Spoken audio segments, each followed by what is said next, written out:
Welcome, everyone. Welcome to another episode of Straight Out of BPS podcast with Rudy and Jamari. I am Rudy Looters, and through the screen, and not in person again, I miss you, bro, the one and only. Jamari Jones, everybody. How How you you doing doing? today, bro? I'll let you go first. How you doing? Okay, cool. I'm doing well, man. Things at school have been busy, I would say. Yeah. I just celebrated a birthday. So Yes, it was his yeah, birthday. He's getting old.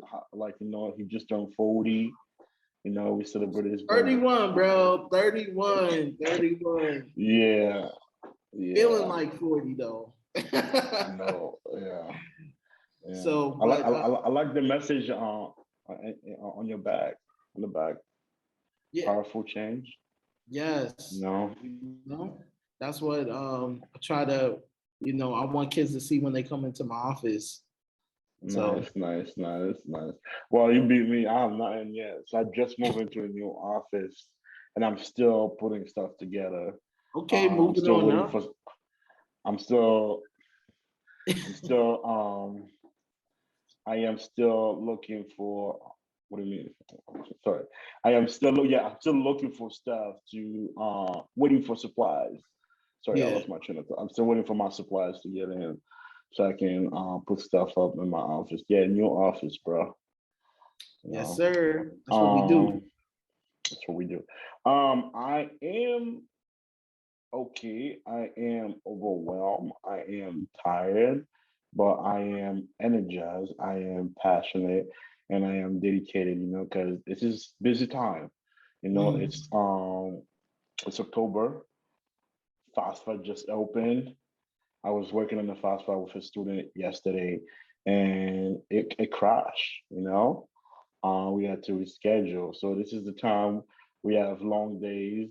We stay late to work with parents and students, to make Mhm. sure they complete their FAFSA. So it's it's busy time, but like I said, we doing it because we understand the impact of it.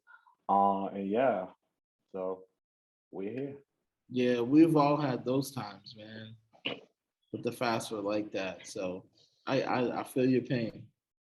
Yeah, Um, definitely. but we will push. We will push. We'll push. We'll push. Um, As you can see, we are on Zoom, and or if you're listening, we are on Zoom. And um, Jamal, your day just ended. yep. For me, it's another late day where I'm waiting for student and parent to get here to so we can do the to work on it. So yeah, so we're working and we're making this happen. We're working and we're working We're working. and we're working. No, no, So before we yeah. move forward, I always like to just thank everyone, our listeners, and people that share our podcast.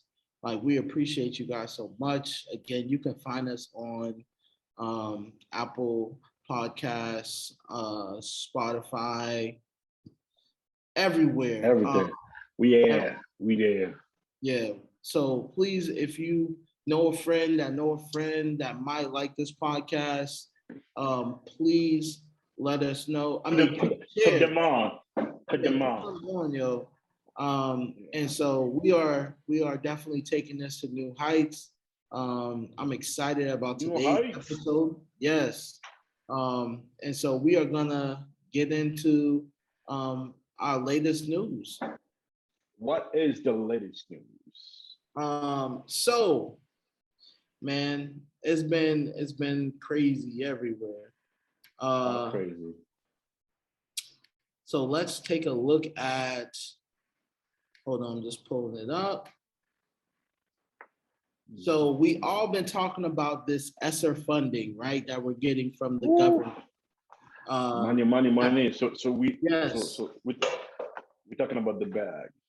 yeah, the bag. So there was an article written, and it's titled "I was expecting a plan. Boston students see few signs of federal recovery money, meaning the money that was given to schools from the government. So when talking about this, I have an insider view because I am a part of the school. And as we did, as so we you talk, the plug. I don't know about that. I know a little something. All right. But So tell us what you know. looking, What you know. What you know. so looking at it right from the last episode, so schools have to, you know, drop these proposals and then submit them and everything else. And so the funding can be approved and then it's dispersed. Some schools, it's based off of how many low income students that you have or needy students that you have. And then it also, we talked about this a few episodes ago, it also depends on the area that you live in, right? So this is coming from a parent's point of view that they have not, and this is from the article, they have not seen a lot of evidence of the funding being used for the from a learning aspect, meaning that from an educational standpoint, uh, there are a lot of schools using the funding to, and I want you guys to think about this, is to upgrade their buildings, adding purifiers, adding more hand sanitizer, and getting the school up to code. So remember that word, up to code. Up to code. Yeah. So, and money is spent, and the article also said that money is being spent hiring new staff for some schools. And not saying this is not for all schools. This is coming from maybe like a few parents that have their, students or their child in schools. So not saying to take this as a grain of salt, but also like we got to look at it from two point of views as well. And one of the quotes that really stuck out to me was critics say that decentralized approaches producing a patchwork of strategies and resources that may explain why Boston doesn't appear to have cohesive city-wide plan for re-engaging students and helping them close learning gaps. And then our superintendent also said that Boston schools are in a good shape compared to where she is from. Boston schools are in a good shape. There are a few problems I have with that statement. Okay. One of them is that we are comparing two different school systems. That means money and like people and demographic and everything. So to compare the two different school systems to, I forget where she's from. Is it Lower Public School? I'm not sure. I forgot. It's slipping my head. Minnesota, I think. Oh yeah. So Minnesota, I think is just different. You can't compare the two. And to say we are not in good shape. Where the superintendent is from. Yeah. Oh, okay. Yeah. So we are. Yeah. I feel as though we are not in good shape. Yes, we may be better than some others. I get it, but I still feel like we can do better. And well, you see, can I interject real quick? Yeah, it's the notion, and I've heard that before. Boston Same. is doing better than most. So it's like saying Boston is doing better than most. We should be happy. No, we I can want do more. better. We need to do better. And our system is not perfect. I'm not saying like there's a perfect system, but what we have here is nowhere near close to perfect. There's like so many inequality in our BPS system. So to say we're doing good is like also saying we're doing better than where she's from. It's also, whoa, like the Minnesota must be really bad because we are bad. Right. Like, Yeah, no, 100%.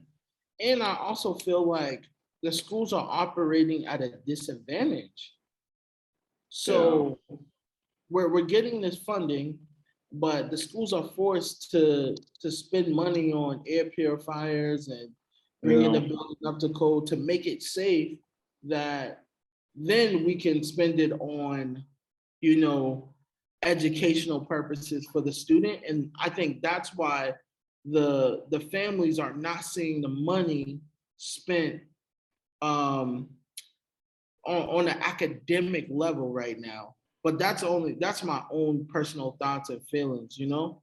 yeah. You know what it feels like, seems like when you like somebody who's bad at budgeting, and then okay, so like let's say a sneakerhead, bad at budgeting, and then okay, I'm gonna manage my money right this month so I can cop like 2 or 3 pairs of it, of the new any new sneakers that drop. And then you don't do well at managing your money, so you go and spend money on rather than saving your money to make sure you get all 3 pairs. You weren't saving, and then so when the money comes, so you're spending money on stuff that like planned stuff and also unplanned stuff because you Yeah, didn't do a good job. It's like, for example, we talk about this um like the budget cuts every year. So we went through multiple years of budget cuts. Whatever money we get, we need to be able to replace those, get those funding back we lost, yeah, plus added funding. And yes, and we said it multiple times, COVID has exposed some inequity, the lack of equity in our system. But yet mhm, you're using COVID money to cover your mistake, your lack of budgeting, your lack of uh, the right value of our student. Because I always like, it seems like they don't value our student as much as they do other students, yeah. because they took away money from us, and now even this so school who didn't have budget cut are receiving those support as well, right? The school, so it depends on, um, I think the school's poverty So level. they're using this money to correct their mistake, and it's, I mean, you said it before, it's a band-aid process, like like Yeah. you're not really fixing the The issue. long-term problems, the issue. Mhm. Yeah. So So I it's don't know, just man. it's just kind of crazy. I could understand Yeah. how parents could be frustrated, but there are some schools that still are submitting their proposals. I think I think the article said there was 41 schools that submitted the first round, but there's 120 schools altogether. So there's still a Mm. lot more schools that need to submit their proposals to receive the funding. So Yeah. um, I hope things get better, and I mean, the schools can like figure things out. But like for my school, there's like we got a lot more pairs this year. Um, Mm. the I know the city of Boston, or Boston Public Schools, granted like a lot of schools like more social workers in the schools, which is great. But it really doesn't make sense to hire someone with the funding that we're getting when it only lasts 5 years. So you just got to get Mm. creative with how you spend it. You really can't hire, like people, because the money's not going to be there Yeah. with the next 5 years. So schools really got to be Yeah. smart on how they invest the money, because that's what we're doing. We're investing it so it can, like, when you invest something, it's supposed to multiply or make it better.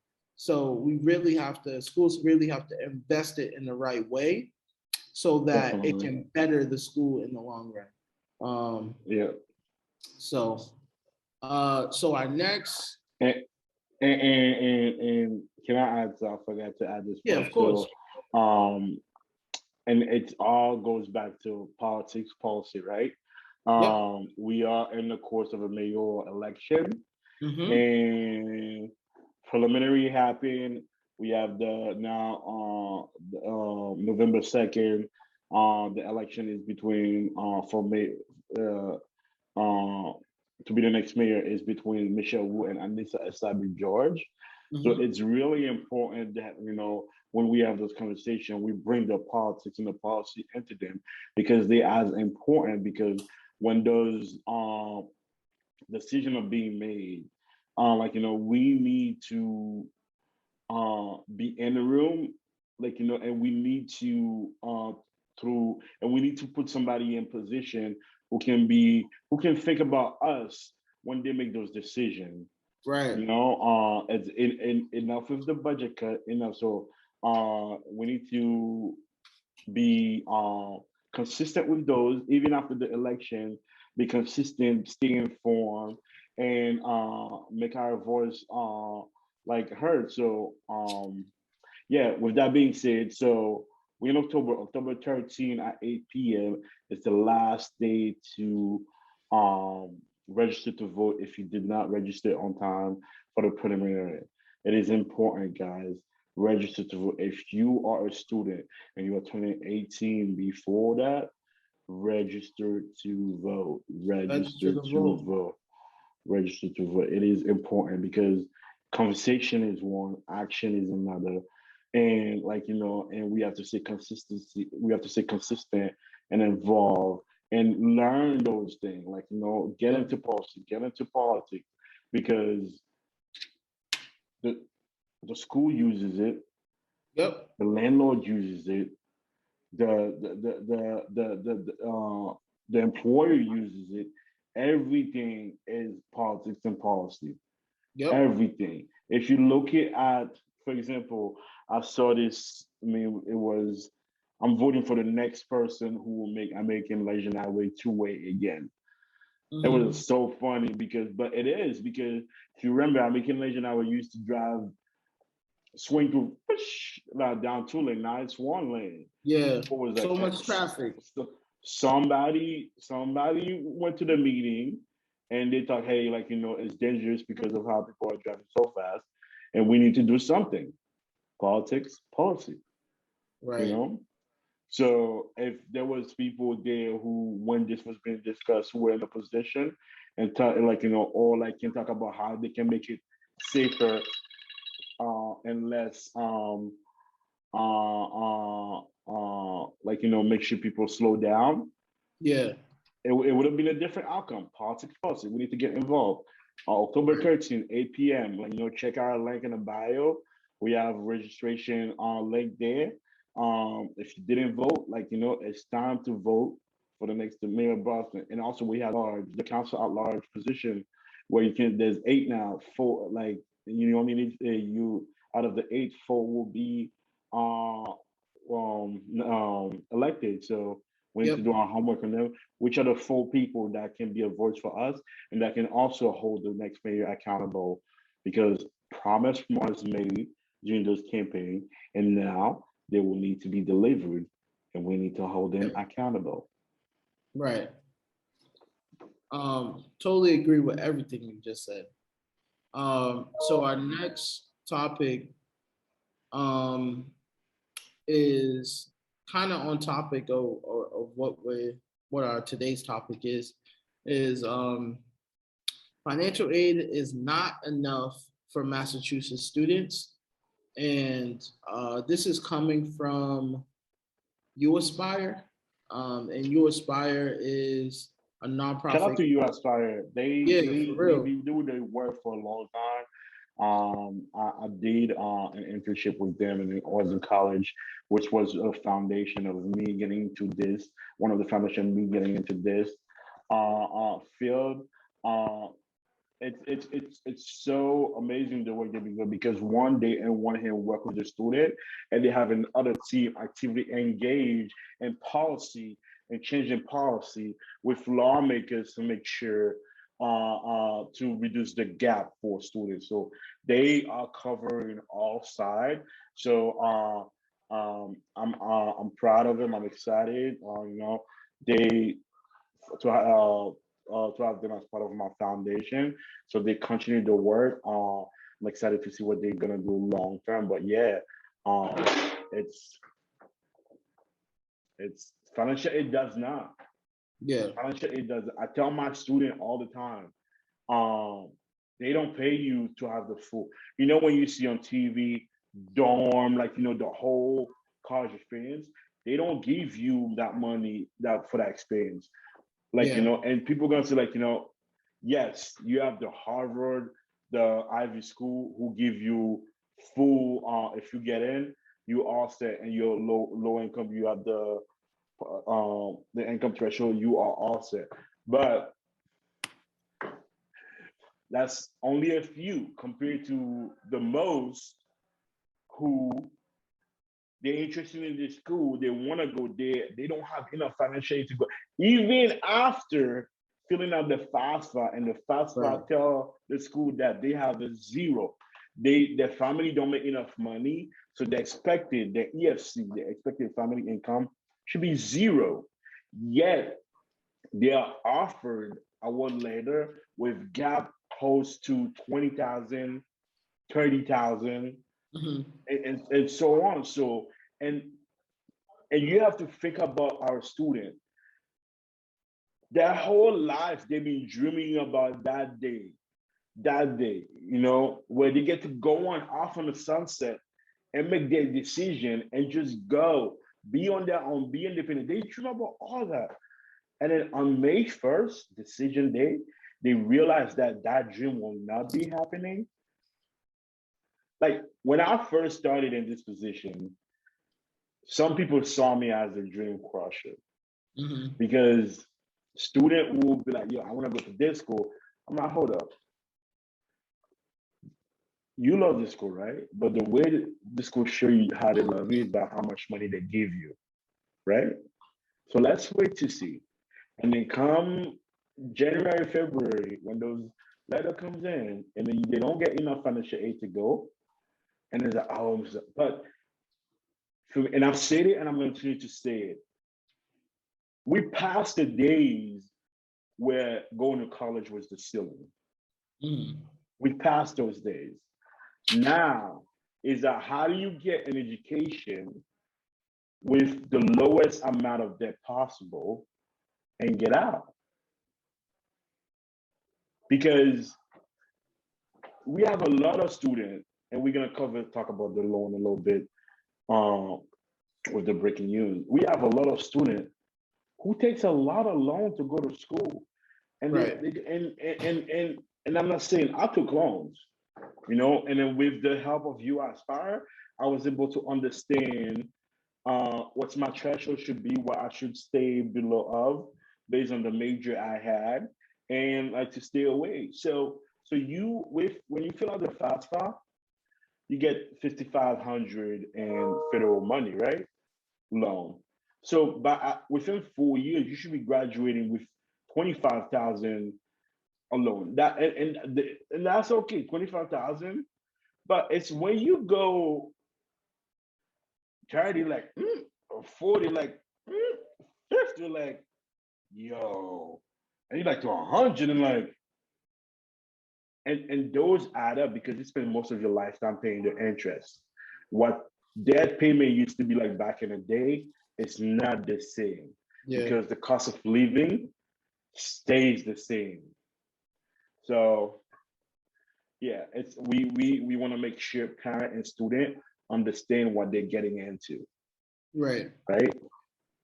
So Um, so with the article basically says what you just said, that there's no way to pay. Financial aid is not enough for Massachusetts students. Aims to present reality for college affordability. And you Aspire analyzed 2,253 aid offers from 61 four-year public and private Massachusetts colleges and universities to 1,111 Greater Boston High School seniors with expected family contributions, or EFC for short, of zero.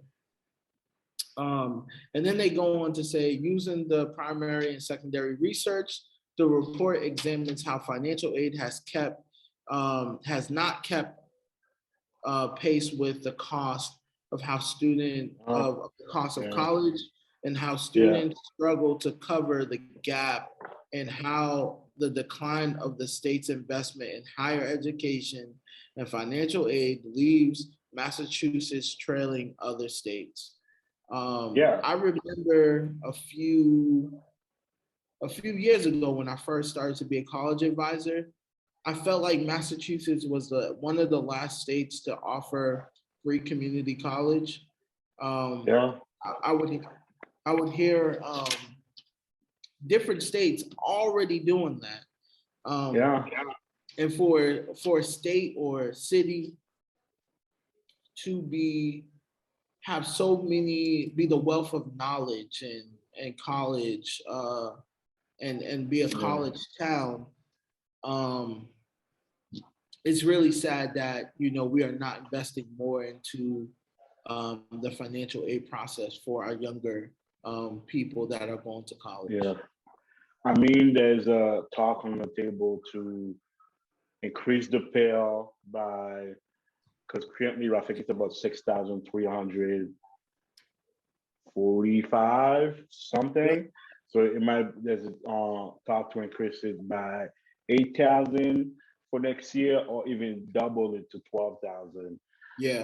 So because yeah, financial aid is simply not enough. And school, I know there's a lot of school right now in the COVID. They proudly like, oh, we have froze our tuition. We're not increasing it for another year. They're so proud, but tuition on an average increased by 3% every year. Yeah. So, and the tuition increase in the summer after students have made their decision. Right. So it's a lot of factor. Yep. Um, um, But this is how it is right now. And like one thing that you said is, try the way of college has changed, is going to the most affordable option in the shortest amount of time. Um, yeah, and I you know, think that yeah. Go ahead. no, I was just saying I think that's key. Yeah, I was gonna do a quick plug.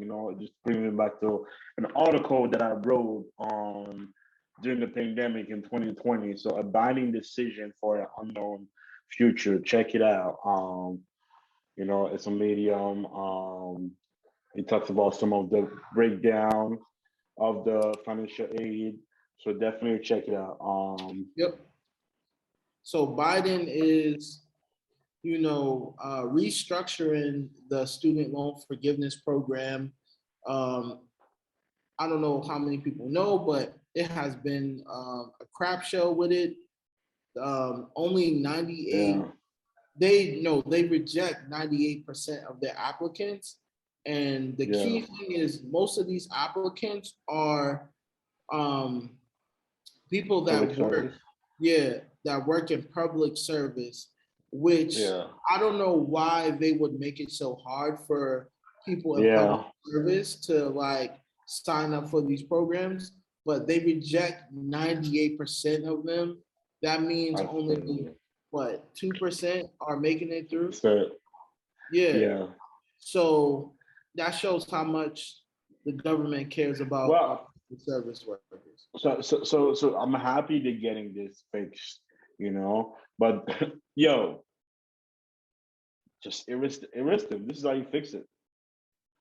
You know, is it 10,000? Is it 50,000? Yo, like I know some people win 100,000. While it will, like, not all of it, but it will definitely make a difference for them. So, Yeah, um, and I I think think it's this just is like I was just saying like like this is a system that needed to be fixed, and yes, we need to fix that, but also we need to fix that right, to focus on the better picture.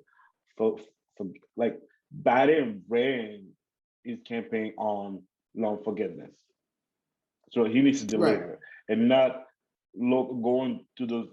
It's fine, but if he just like at the end of his term, oh, I did this, I did this, I did this, that those, like we want it right away, not 10 years later.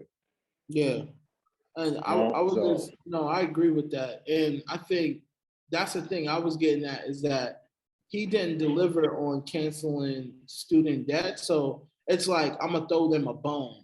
I'm gonna fix this yeah, this problem over here. So maybe they get off my back. Nah, nah, we ain't off your back. We need you to deliver on that promise, yo. we need the bigger bone. Yeah, we need the big bone, Yeah, yo. big So bone. I'm gonna be interested to see how they deliver on this, and see like what the new requirements are and all that other stuff. Yeah, I think he still yeah, needs to deliver on, what he said he was gonna yeah. do.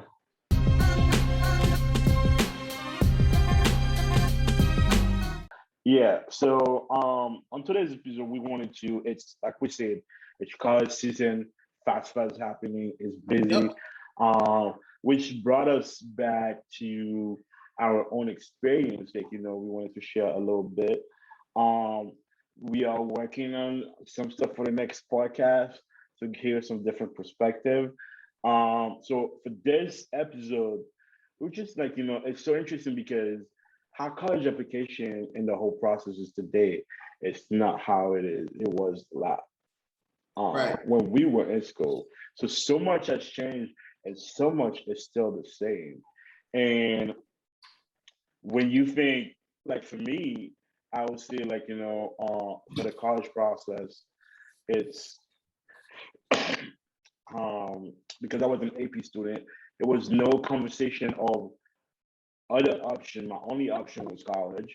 Online, there was no even talk about other alternative pathway possibly. Remember, we had a student who was a high achieving student, but ended up leaving Northeastern to go to Europe. So there was no like the option was limited to just college. This is where you're going. And I remember I only applied to five school. And looking back at it, with my experience, knowing what I know now, I would definitely want to have more option.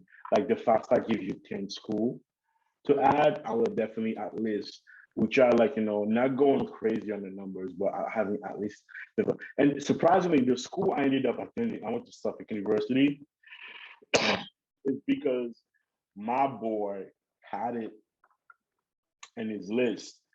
And when I was looking at his list, he was looking at my list, and that was the only school that we had no school.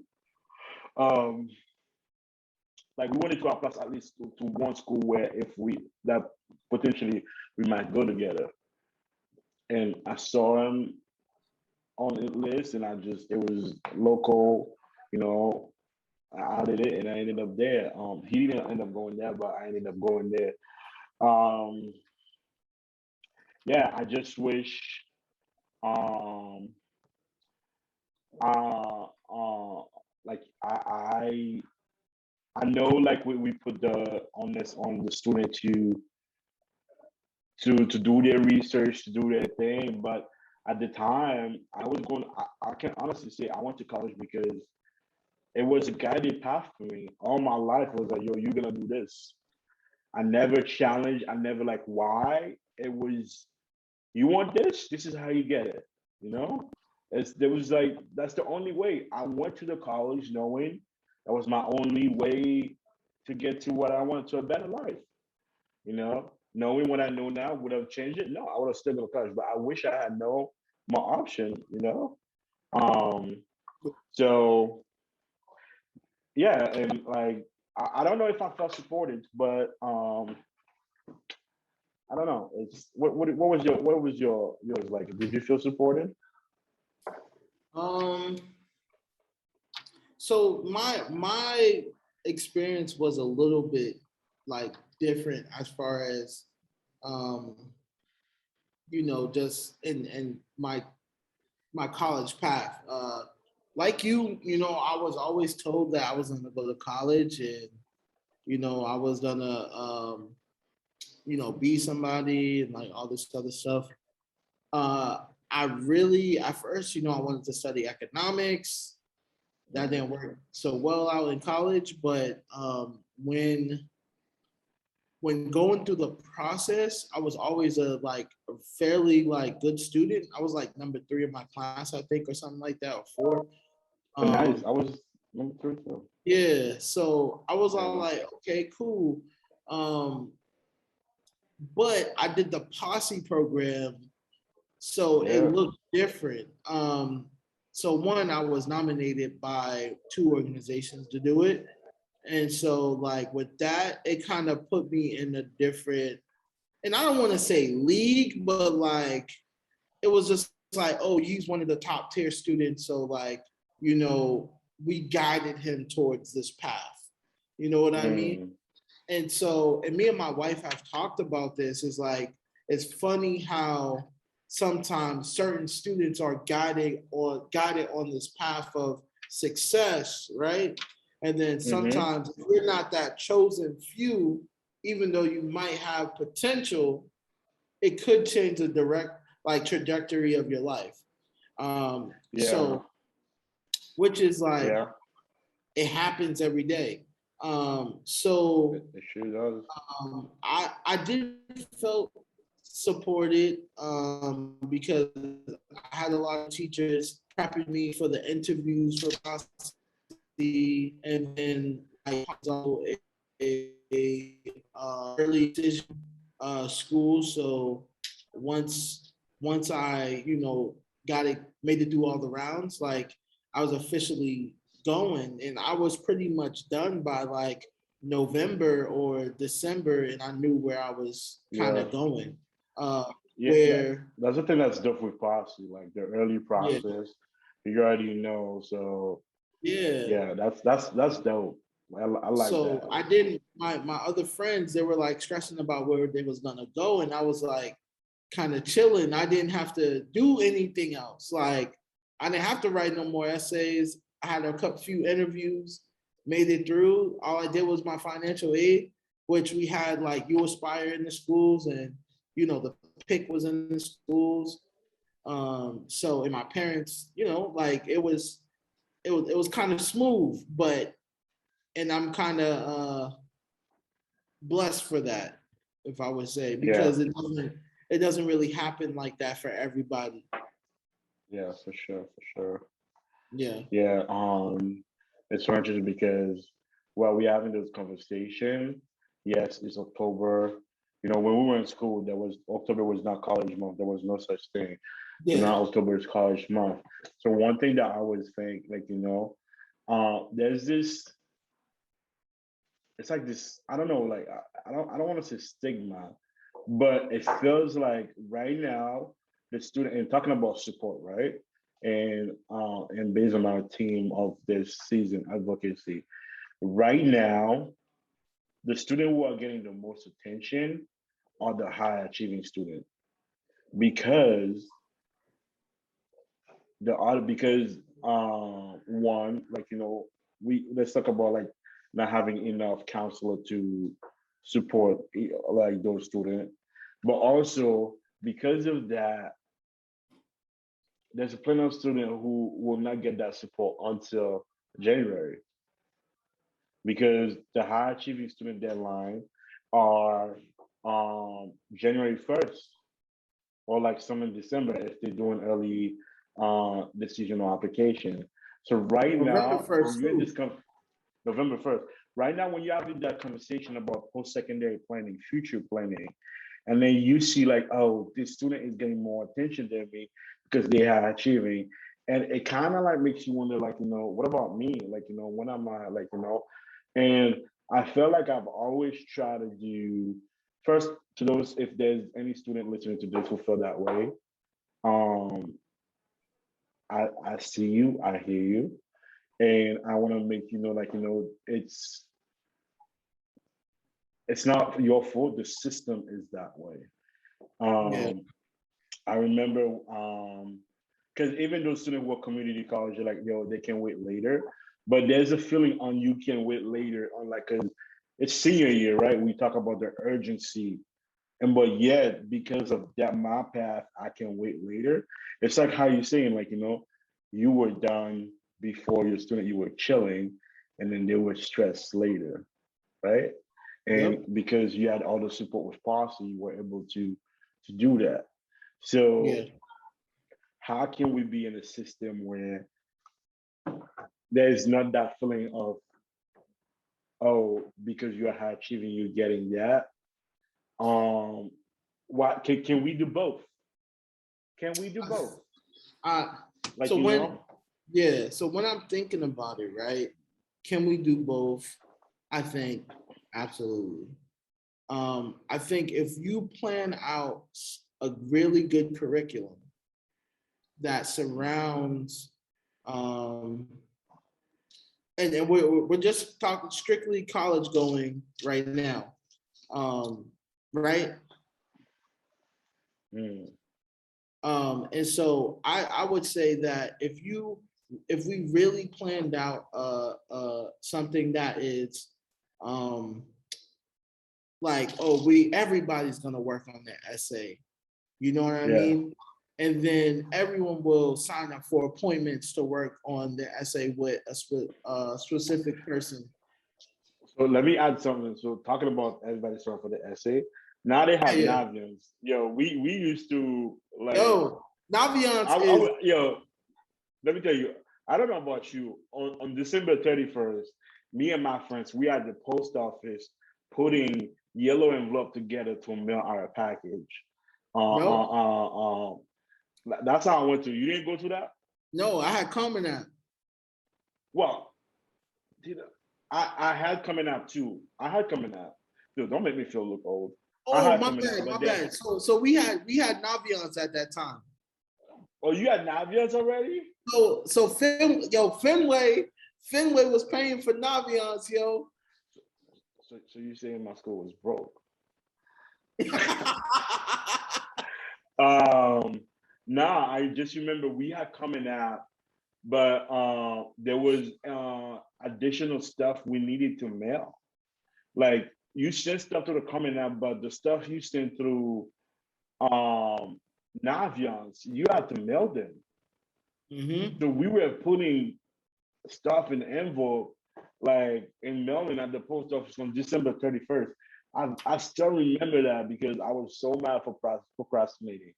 It's crazy. And then just, I still feel like that's how my Yukon thing got messed up and they didn't get it, but that's for Yeah, another day. Um, but yeah, it's like we said, some things have changed, some things are the same, but yeah, within that, how can we make the process better for everyone? Um, there's something I've been thinking about for a long time, and I'm gonna say it here. There will be a time where college already paying students to come, but to attend. But there will be a time where college really do pay students to attend, like because like education is changing, yeah, how you get information is changing. So they need to think about that. Um, so yeah, yeah. it's But different. like you were saying though, like going back to that question, can we do both? I think that it doesn't have to be like a divide of like this student is community college and this student is like this and this student is that. I think that all students should have the opportunity to work on whatever they need to work on as far as like college essays or doing this stuff. But we have to make sure that we are being equitable across the board for all students. So Yeah. you can't just say, "Oh, you're lower priority because Yeah. your application deadline is not coming up." Like we need to figure it out as educators, and because we don't want anyone to feel like they are less, like their opportunity or their thing is lesser than um, anything else. But so my thing is like if we plan the right way, set up workshops, set up after school times, there's a way that you can get to the people that need to submit their applications Yeah. early and get to the people that have to submit their applications later. Yeah. Yeah. And the earlier you do it, the earlier you know your option, and the goal is to have as many options as possible. So yeah, so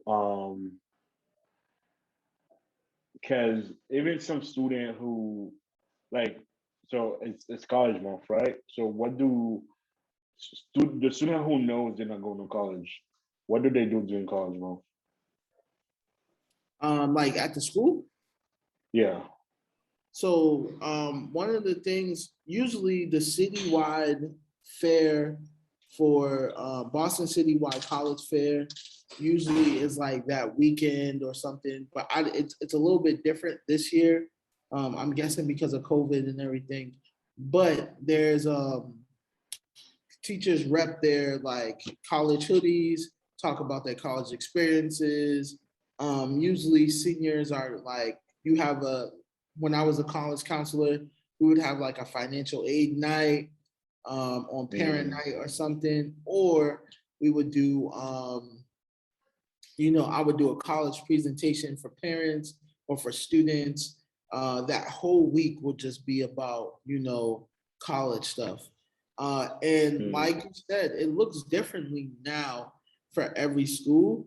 But that's what's supposed to happen. For us, it's a little bit different this year because we're getting back into the groove of things. But Mm. I know that, one of the college counselor here is setting up a parent night, well, a parent financial aid night, where we have interpreters coming in to help with Yeah. like Haitian speaking um, uh, families and sorry, Creole speaking families, and then Spanish as well. So we have a lot of things in the works. It's just this year is just a lot slower than you know. It has, yeah. Yeah, and we don't know what to really expect as far as like acceptances and everything like that because it looks different. Well, it's gonna be interesting because one, there's a surplus, more people applying to HBCUs, and we're gonna talk about that soon in the podcast. And two, a lot of people are considering should they go out of state, because of the COVID situation. Even Right. like Posse, there was a lot of students who were like wondering like should they should do Posse because they have to go out of state with everything happened, all the uncertainty. So there's definitely that in the air. So yeah, Yeah. um, yeah. So question for you: Mm. what do you think BPS focus is different from back then to what it is now as far as the college process? Yes and no. It goes back to some things are the same, some things have changed. Um, I think I don't know. Like I need to double check that. I feel like school are measured in how like so you always see the narrative college going culture. What is college going? I mean, that was used to be big back in the day. Yeah. College going, oh, like 100%. This is a stat they mentioned, like 100% of our kids go to college. But guess what? 100% of our kids go to college. But out of that 100%, how many of that 100% actually enroll in the fall? That's one. Yeah. How many of them are year to year persisting, Yep. and how many of them are retaining at their original school? So there's all that nuance. But the thing about it, school, once those kids out of building, it's like actually there should be a better relationship with Boston is college down, with college here and school here. Like it feels like once they're out of the building, and that's when program like us come into play. This it's no longer the focus of the school. The the stats is, oh, at the end of senior year before graduation, 100% of our kids committed to college. We all know through studies and research now there's uh, something called summer melt. Actually, a lot of students who commit in on May 1st don't actually enroll um, at the school in the fall, and that's and finance like financial aid verification, adjusted finance, all that is and that prompt communication, all factors in that. And this is why during the summer we make sure, hey, this is the summer you need to be in touch and be on top of everything to make sure you are ready for the fall. So this if we look at those numbers, those if we're looking at those, the 100% will change. So yes, in the past it used to be that that I still hear it, but not as much. I feel like there has been a shift of like, and with how our world has progressed and how technology, how information is being shared, and more people are talking about it, that one, with their understanding that um if a kid doesn't go to college, if a student doesn't go to college, that doesn't mean their life is over, right? Right. Right. There's alternative pathway there, like training program, and also looking at those training program at the same value as other program, like Right. other careers. So putting value in. We had Dominique, who's in construction, and she made 90,000 a year, like on the pandemic Right. year. So it's just like the money is Yeah. there. So we need to create a better bridge, and I feel like we going that way, but it's not concrete yet. There's Yeah. still like we still attached to the old way, but at the Yeah. same time we're talking about. So I know student I went to school with who are in construction. I'm making money with no debt. I went to college, I got debt. Guess what? Out of my paycheck, a portion goes toward paying those college debt. They get 100% of Right. their paycheck, Right. and this is what the conversation we have with our kids. I We don't want you to go to college and come back and it feels like you're still working at McDonald's because Right. so much of your paycheck goes into repaying your loan. So Right. um Yeah. No, yeah, I, so I think yeah. no, I think exactly what you're saying is correct. I was in the ballpark as far as saying the same thing is that when I was in school, uh, it was college, college, college, college, college. Like there was Mhm. no exploration of and maybe I didn't notice it, but I'm pretty sure there was no Yeah. exploration of like alternative pathways like construction or doing being a pipe fitter, being a plumber or anything like that. And now so, we have that now. You know what I mean? So Yeah. to a certain extent of like Yeah. this is another option other than college. I would think that I know I still would have went to college, but I would have loved to Yeah. learn about the different options I did have. And one of the things that, as a counselor, I want to give my students all the options and let them Yeah. make a choice. Um, Yeah. that's the thing I love about today is that we kind of have we're more open minded about a For student sure. not going to college, and they For can be. sure. I think we have to move away from numbers. Yes. I think that brings us down a lot, and I don't think schools should be. I think school. I think we should look at the numbers because they do tell a story, but I Yeah. don't think Yeah. penalized. But they don't tell the whole story. It's a Yeah, combination of number and storytelling. Definitely. Yeah. yeah. Um. Yeah. So No. Yeah. It's progress we did. So um. I just remind I remember a story of when I was in high school because you know they introduced AP class in our school. So I remember there was 13, 12 or 13 student in the AP class. I felt like we were treated with like VIP, like they're like they so smart, they like and it was just like then all my class were AP. Then I was taking any other classes. Uh, it's like I was with the same people, the 12 other people, the 13 whatever the number was, other student.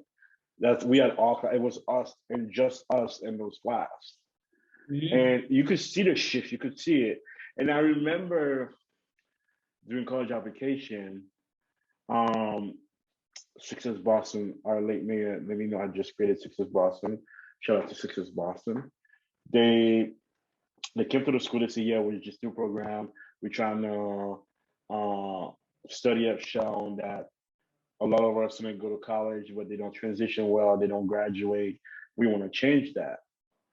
Okay, so what they did, they didn't invite any of us from the AP class. They invited the other student. So, and that day I made the best decision without knowing it for me, and I was advocating for myself. Me and my boy, um, we went down to the guidance counselor to get a fee waiver for the SAT, and we said this whole meeting. As a kid, Z. We in college, we interested, so we sat in the back listening, and I was like, "Yo, we need this. We need this support." We asked about it. How come we about it? They're like, "No, you all said literally. Oh no, you all said you guys are fine. You're gonna be fine." I struggled in college. Mhm. I went from getting A's to failing. Yeah, I had no idea why I was my first year of college. yeah, And if it wasn't for my coach and mentor for that program, where I made it. yeah. But So I think that story right there is like representative of all of our students. You know what I mean? Because I yeah, was in the yeah, same boat. Like my first year of college, you know, yeah, you forget that yes, you're one of the top students, right? But you're also yeah, getting with the rest of the top students from around the country, even the world, because you got people from China, yeah, India, yeah, like Europe, anything, Germany. So yeah. like for me, right, it's kind of the same thing. My first year, I was on academic probation, bro. Me too. Yeah. And Me too. I'm like, yo, I didn't even know what's academic probation. I never right. heard the term. I heard probation. I was like, oh man, I'm in trouble.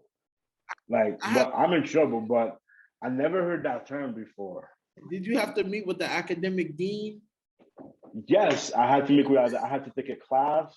Um, so I'm gonna say that because when I remember that story, I had to take a class. And I'm gonna say that person's name because I need to be able. I think she listened to the podcast.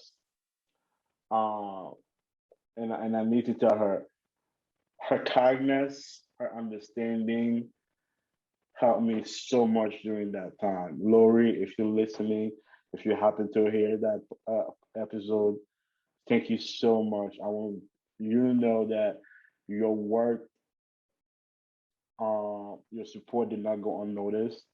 When I think about that time, meeting you and being part of that class and how so understanding you were with everything that was happening to me at that time, I truly appreciate it. And I should, and I'm gonna tell you that in person one day.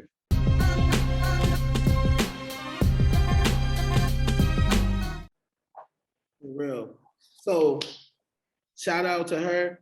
Also, um, I wanna give a shout out to someone that inspired me and helped Yeah, me out. One was the academic dean, Glazier McDonald. She was a religion professor. yeah, She gave me a chance. She helped me study. She met with me. She was yeah, generous, and also yeah, the only Black professor on campus that took me yeah. under her wing, Andrea Abrams, and she's also related to another Abrams. I'm just saying. Stacey Abrams. Yes, bro. Okay, Her sister was okay. a professor. And yo, Andrea, Miss Abrams, Professor Abrams, Dr. Abrams, um, she, Listening, coming to the pod. Yeah, bring her to the podcast. I know, yo, we can get it. Yeah, you got that connection, and you out here. She was kind. She's an anthropologist. She helped me, you know, realize where I fit in on college campus, and taught me about my blackness, and you know, Mm, to be comfortable in my skin through her classes, and taught classes that were confrontational on campus. mm. And she is now a 10-year professor on Center College campus. Um, I love that woman. She is amazing. This is Also, check amazing. on Amazon. Oh, She got. we giving all the shout out. I know. Nice. I'm telling you, yo. I know. She. It just brought about. It just. I hear you. It definitely just brought me a lot of memories talking about these. Yeah.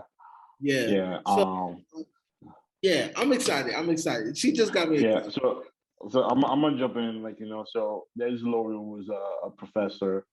Uh, when I was in academic probation, who helped me a lot. And of course, my mentor from Success Boston, who I ended up working with in Cambridge. Emily, I've said it to you many times. Boom. So as for you, I'm gonna be here. And when you're talking about the back study, I haven't started. I'm gonna tell that story. So when I was in college, I was a bio major, right? So I took a black study class. So I had organic chemistry. I had uh, like organic chemistry one. I had genetics, that's two. And I had a math class. No, I had another science class. Dang. Um, and I needed, so I had three major class. So organic chemistry, genetics, and I forgot the last one. I had a math for another class. Statistics, biostats. Um, and I needed another class that it's easy going. So I just did black study class, and then I neglected that class. I will Mm. stay up, prepare for all my other class, and when it comes to that class, I'm like, yo, this is class gonna be easy going. I'm black. What do I need to know about black studies? The conversation, like I'm good, educate the other folks. So I'll sleep in that class. Here comes the one and only Robert Bellinger. He flip his chair and sat in front of me, waiting for me to wake up in front of the whole class. He stopped the class, Wow. and then it was the most embarrassing time of my life. Wow. And after that, he told me to come to his office. I went to his office, and the first thing he said, "What's going on? What happened?" And I explained to him what my intention was in taking that class. You know what he said? If What? you don't care, why should they care? Wow. Remember, I left the class. I passed the class, barely passed the class, but I hated him that day for embarrassing him. But few years later, I I realized that I was in the wrong, and yeah, I should have known better. Right. Yeah. But we all So, have to those, Bellinger, yeah, thank you. we all had those learning moments, man. Yeah, I know, right? So, But the one um, I wouldn't change my experience for anything in the world, bro. yeah, Yeah. you know that's a good feeling to have because there's a lot of in life we go through a lot of what if, what could Yep. have, you know, and when you're at a point when you're like you exactly you at peace, you exactly who you are supposed to be is the best feeling in the world because who you are supposed to be once you feel that was shaped by all the good, the bad, the ugly experience that you went through your life. Yeah, yeah, yeah. Yeah. So So I'm I'm definitely like happy I went to college, and yeah, it's just crazy how far we have come, as yeah, far as the college process. And like, yeah. I'm not saying that students have it easier, but it's definitely challenging. We there's challenge, but we progress. I wanted to add. I just remember that HBCU was not talked about Yes. back then the way it is now. Yeah. Back then, when I went to college, I didn't know what HBCU was. And when I found out what HBCU was, when I started working in this practice, there was a lot of stigma. Oh no, don't apply to. I've heard it. Don't let the kids apply to HBCUs. They don't give enough money. But nobody Yeah. asks why they don't give enough money. Yeah.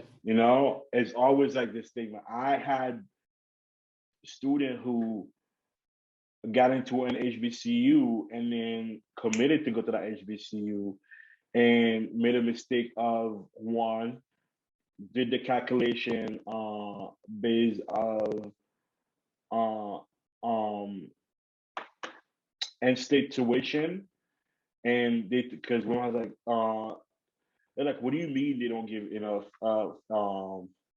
financial aid? I'm good, like I don't have to pay anything. But Right. no, they were looking at the wrong number of tuition because they're out of state. So and I started being a messenger of that. Oh no, don't apply to HBCU because that's what I've been told all my life. And I had to be like, no, why are HBCUs are not getting enough money? And also, how can I get student in there and also out with the lowest amount of loan or zero to no loan as possible? And this is why Hmm. if you're a student, listen up, scholarship, scholarship, scholarship, scholarship, scholarship, scholarship, scholarship. Because yes, HBCUs don't get enough money from their white counterpart, and this is something that needs to be fixed. This is something that's gonna get real. In the meantime, how you navigate through this is scholarship. I Yep. have students who went to HBCUs and they applied to as many scholarships as they possibly could, and now they are attending and they don't have to pay anything because Yep. they applied. This is how you go through the system until the system gets better. Hmm. Yeah. I So agree. the narrative definitely changed over the years. I've been a part of that system as well. Yeah. Kids, HBCUs don't give you enough money, but I'm just like, we don't know. You know what I mean? Yeah. who am I to crush somebody's dreams of applying to a school, especially at HBCU? Like, so I've Yeah. definitely changed from when I first started. I really changed the way I've looked at schools. And Yeah. if the student doesn't get enough, right, my job is to help.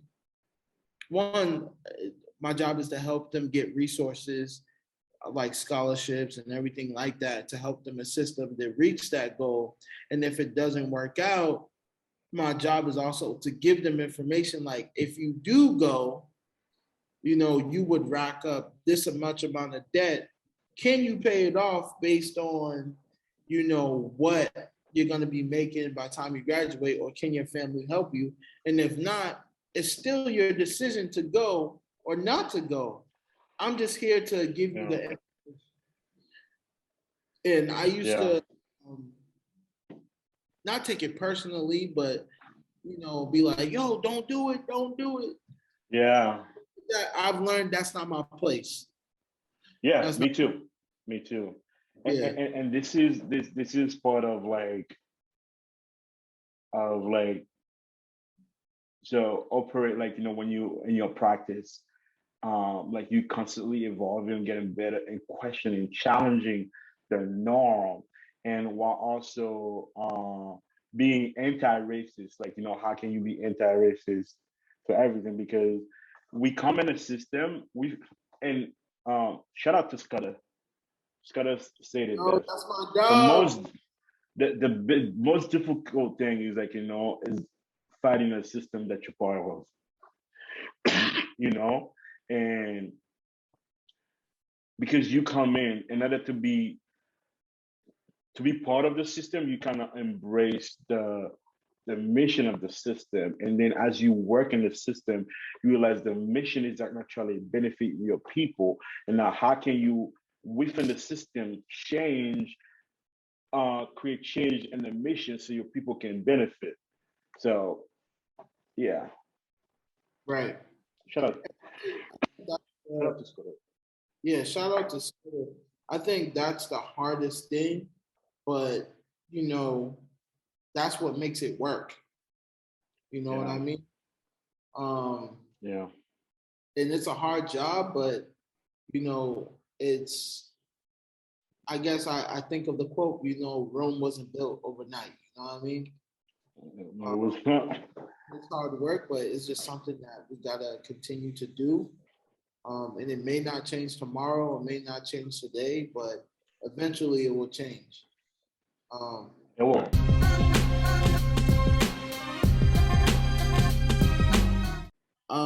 so everyone, that is it for us on this episode, on this week's episode, and we are pretty much done. And make sure you share the podcast. We will see you guys Definitely. soon. Straight out of BPS. Podcast.